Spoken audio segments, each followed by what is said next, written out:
when you hold everything. A band is blowing Dixie, double fall time. You feel alright when you hear the music ring.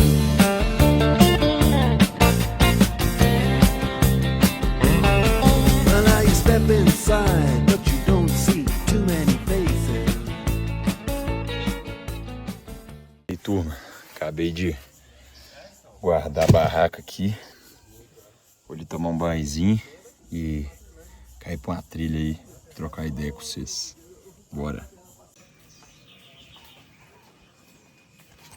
Esse é o camp. Olha aí que legal. Estilinho.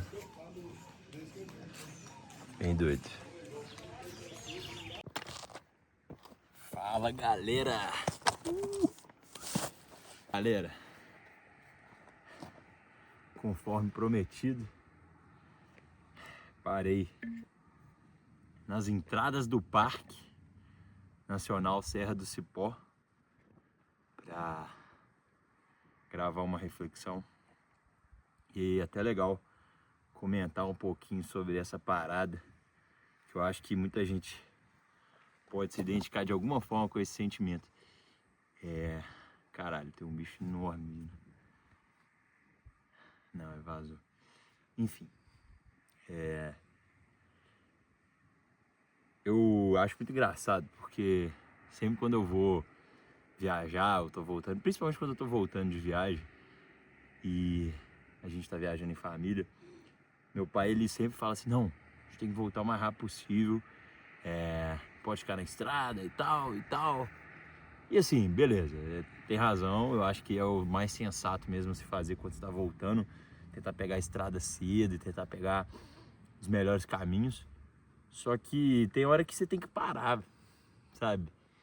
Eu não tô com um compromisso hoje, nem amanhã. Então pra que eu vou chegar em casa? Pra que eu vou correr pra chegar em casa?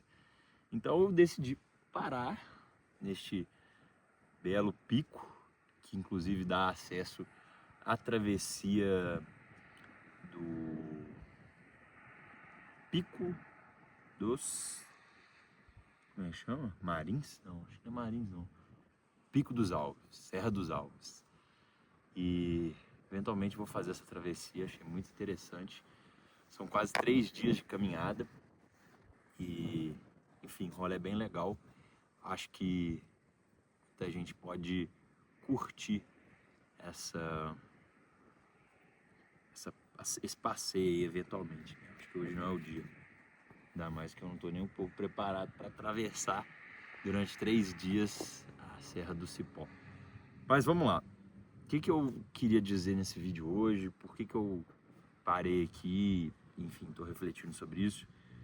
Porque hoje marca, né, a volta dessa viagem que eu fiz de um dia. Mas foi uma viagem que eu fiz sozinho, né? Eu decidi ir para perto de Diamantina, conhecer ali a região, sabia que tinha coisas legais na região. Então eu decidi voltar, né, hoje por um outro caminho e terminar de conhecer o interior, assim, né, entre Diamantina e Belo Horizonte. Fui por fora e voltei por dentro. E algumas pessoas me perguntaram, pô, mas você tá indo sozinho e tal? E isso é realmente uma pergunta que depois eu comecei a me fazer, sabe? Tipo, por que eu tô indo sozinho nessa caminhada? Por que eu tô indo sozinho acampar longe dos outros e tal? E em pleno carnaval, tipo, segunda-feira de carnaval, eu decidi vir. Hoje já é terça-feira, né? Como assim eu decidi vir numa segunda-feira de carnaval, acampar no meio do nada? Tipo, você é bobo? Você é louco? E eu me fiz essas duas perguntas, né? Assim, será que isso é bobeira fazer isso? Será que eu não tô sendo burro, não? E a verdade é que talvez um pouco. Talvez é um pouco, sim. Eu acho que, sendo bem honesto com vocês, eu me fiz essa pergunta ontem e eu cheguei à conclusão de que talvez é um pouco tolo, sim, você decidir sair de casa, carnaval, vim para um lugar, entre aspas, né, solitário, e tudo isso sozinho, né, assim. Eu confesso que isso me deixou pensando mesmo, eu, né, refleti sobre isso bastante, e eu cheguei a duas conclusões, assim. A primeira delas é que eu acho que também seria bobeira eu ficar lá, sabe, no carnaval, porque eu já tinha curtido, já tinha ido em 2 dias, já tinha, enfim, visto pessoas que eu queria ver nesse carnaval, conversado com amigos, né? E assim, pra mim já não tava valendo a pena ali ficar, sabe, tipo, subindo, descendo rua, indo pra um lado, pro outro, bebendo, enfim, passando mal. Tipo assim, beleza, não tem problema nenhum fazer isso, inclusive eu fiz isso, só que essa parte aqui também é uma parte da minha essência, também é uma parte das coisas que eu gosto de fazer na minha vida. E é uma parte que me faz bem, assim, sabe? Tipo, poder vir pra natureza, poder me escutar, né? E conversar comigo mesmo de uma forma mais sincera, assim, sabe? E aí, bom, eu fiquei pensando sobre isso. Também seria bobeira ficar lá, né? Porque eu ia estar, né, entre aspas ali, indo atrás de alguma pessoa, agradando um grupo, desagradando o outro, enfim. Então, não acho que eu tô sendo mais tolo do que eu seria se eu tivesse ficado lá. Mas aí foi muito bom, porque durante essa reflexão eu percebi outra coisa também, que eu acho que é muito interessante. Que a gente tem que tomar muito cuidado quando a gente deseja essas caminhadas, principalmente as solitárias, porque é um momento em que a gente acaba olhando para o abismo, sabe? E Nietzsche fala uma frase que eu acho interessante no livro dele, que é... até me esqueci o nome do livro dele agora, mas Nietzsche fala a frase que cuidado para que você que lida com monstros, ao lidar com um, não se torne um monstro, né? E eu acho que essa é a grande verdade da solidão, né? Da liberdade da solidão. Porque a partir do momento que você começa a encarar a solidão de fato, assim, quando você, fala, caramba, eu tô sozinho, eu dirigi 300 e tantos quilômetros para acampar no meio do nada, sem ninguém comigo.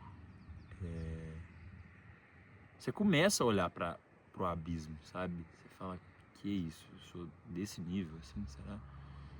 E isso é muito impactante, né? A gente ter esse contato com a solidão é muito tocante. Mas isso não tira o mérito de que é necessário às vezes, sabe? E aí, obviamente, eu tô gravando esse vídeo porque nessas reflexões me veio uma coisa que eu achei muito poderosa e que eu às vezes não olhava, né? Que é justamente essa frase, só que em uma outra perspectiva. Que aí até trazendo uma citação da Bíblia que fala que sejamos o sal da terra e a luz do mundo, né? E eu acho que às vezes a gente, quando está muito distraído, e eu considero essas oportunidades uma forma de me encontrar, uma forma de conversar comigo mesmo e de me reconcentrar, né? Então, quando a gente está muito distraído, a gente não consegue ser luz para ninguém e muito menos sal para ninguém, né? Então, o que seria ser luz no mundo e sal no mundo e luz, né? Sal e luz, né? O sal, ele serve para salgar a comida, ele serve para trazer gosto às coisas, para relembrar o sabor, para realçar as percepções que a gente tem daquela experiência que a gente está tendo, né?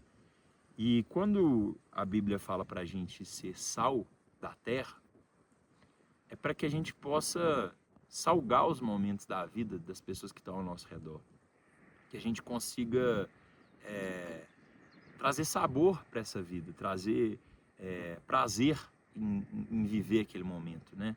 Então, quando a gente pensa nisso, a gente tem que ter cuidado para ser de fato esse sal, né? Para a gente poder salgar a vida das pessoas que estão ao nosso redor. Mas além disso, a gente precisa também ser luz, ou seja, a gente precisa iluminar as pessoas que estão ao nosso redor e que precisam da gente também, né? E aí, bom, eu comecei a pensar sobre essas duas reflexões que eu li recentemente, e aí me veio à cabeça o fato de que, às vezes, tentando ser o sal na vida das outras pessoas, né, a sal dessa terra e a luz nesse mundo, eu vejo que eu já me perdi demais e salguei até demais algumas coisas na minha vida, né? Foi uma percepção que eu tive de que, na busca por me tornar essa pessoa interessante, me tornar essa pessoa capaz, que, né, consegue ajudar as pessoas, eu me perdi muitas vezes nessa pessoa. Eu me perdi, eu fui longe demais em tentar fazer o bem para as outras pessoas, para as relações, que eu acabei atrapalhando essas relações e me isolei em todas elas, né? E deixei essa relação mais solitária. Então eu acho que isso tem tudo a ver com o que Nietzsche falou e ao mesmo tempo com o que a Bíblia fala, que é o fato de que a gente tem que ter muito cuidado para quando a gente está numa jornada de crescimento, quando a gente está numa jornada de autoconhecimento e numa jornada de construção, que a gente não se esqueça de que o princípio não é a gente salgar tanto a terra dos outros e a terra dos nossos relacionamentos a ponto de não conseguir crescer nada e, né, que seria, né, se tornar um monstro, mas também que a gente possa, né, ter esses momentos em que a gente consiga refletir e conseguir se perdoar também, porque foi muito importante essa viagem para conseguir perdoar esse eu que, na tentativa de fazer o bem, acabou fazendo mal, né? Então eu acho que é isso, assim, é doloroso, às vezes a gente vai sentir muito mais dor do que a gente imagina, né, numa viagem sozinha, mas eu acho que se você tiver a disposição, a vontade, o interesse de fazer isso, eu acho que é uma oportunidade incrível e que você com certeza vai se conhecer um pouco mais. Então, eu acho que para, né, concluir essa conversa de hoje, essa reflexão, eu diria que é muito importante você se permitir fazer isso, se permitir se escutar, mas é o que, né, o filme do Into the Wild, né, a história de um garoto que foi pro Alasca sozinho e ficou anos lá e acabou morrendo, fala que felicidade só é boa quando compartilhada. Então, assim, é muito legal mesmo, sabe? É muito legal, é importante a gente ter esses momentos com a gente mesmo, só que no final das contas só vai valer a pena e só vai ser muito melhor quando a gente puder compartilhar esses momentos com outras pessoas, né? Que aí é de fato a gente sendo luz e a gente sendo sal, né? E, de novo, não se isolando. Mas é isso, fica aí minha reflexão, essa bela paisagem que um dia ainda será casa de algumas aventuras. Se inscreve no canal, deixa um comentário e até mais.